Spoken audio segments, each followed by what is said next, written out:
Arriving in the tropical heat of Thailand after the cold, dry air of Nepal was quite a shock, and it took a couple of days to acclimatise while I explored the Thai capital.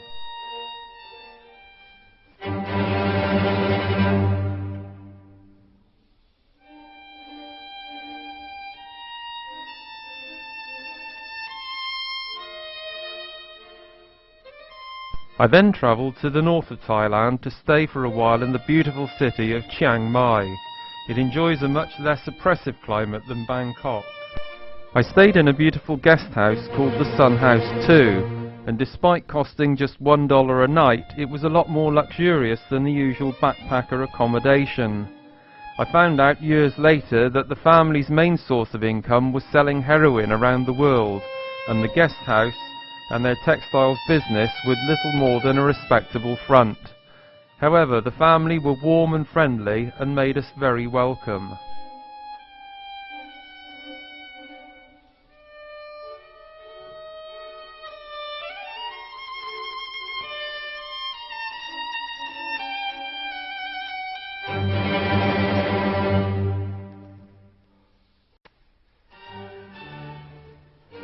Tourism was already big business in Thailand, and souvenirs were a big part of that industry.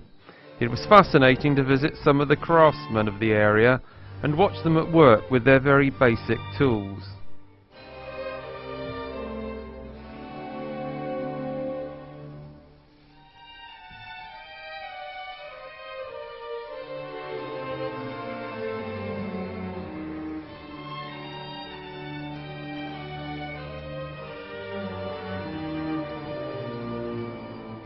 These are the silkworms, so important to the Thai silk industry.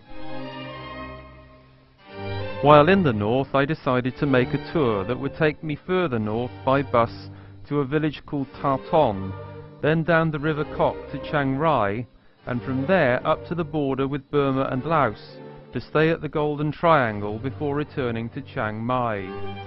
It was a long bus ride to Tarton, so I broke the journey by stopping off to see some elephants being trained for logging work in the jungle.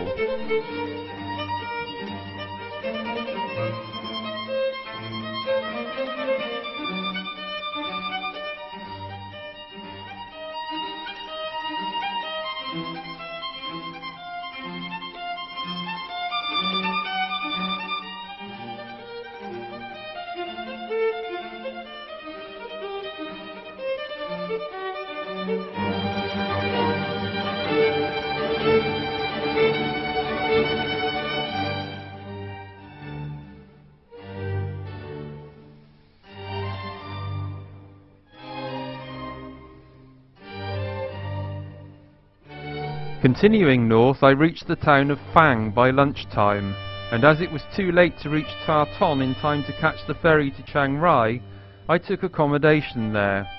But the afternoon was put to good use, when a local man offered to take a group of us on a tour of his town. He took us to a local school.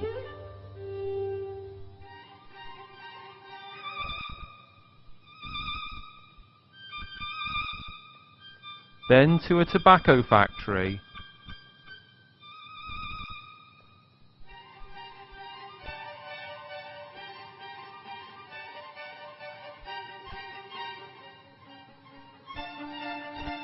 And we ended up on a local farm, where we were treated to a glass of home-brewed rice whiskey while we watched the sun setting over Burma. The next morning we drove up to Tarton, where we boarded the ferry boat for the trip down the Mekong River to Chiang Rai. These boats were narrow canoe-like vessels with a large engine at the rear connected to a long propeller shaft, and were capable of very high speeds when the river was clear enough to allow safe passage. The journey was not without some danger, and we were joined by 2 armed policemen for the trip, as there had been bandit attacks on boats carrying foreigners. Fortunately, our trip went without incident.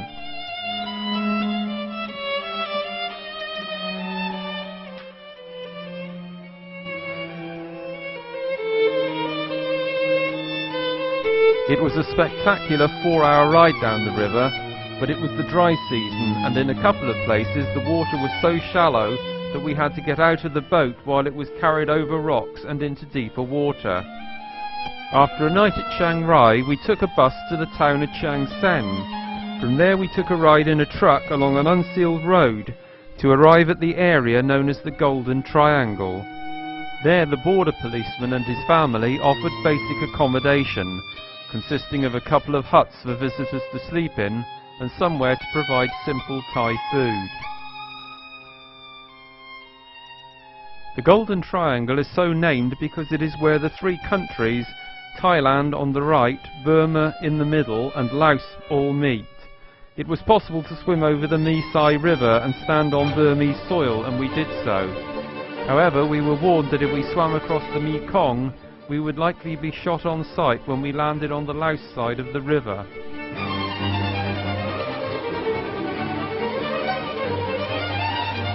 Instead of returning to Chiang Rai the way we had come, a couple of us decided that we would trek from the Golden Triangle to the village of Mae Ma, from where we could catch a truck to the town of Mae Sai and from there a bus back to Chiang Rai.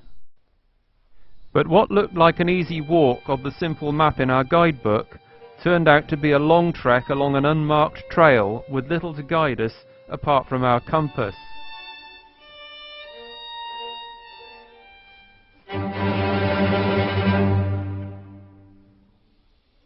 This part of Thailand was completely off the tourist trail, and the locals literally hid from us. The villages appeared deserted, but at no time did we feel threatened or in danger.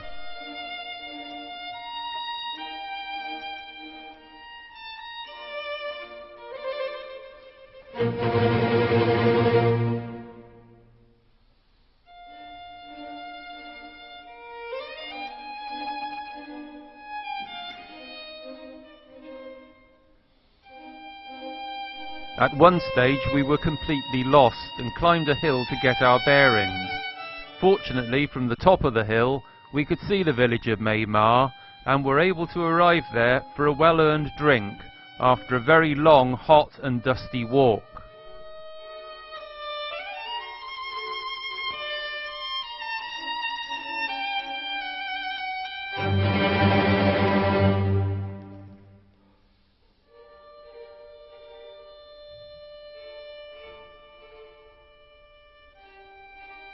Here is the truck that would take us up to Mae Sai.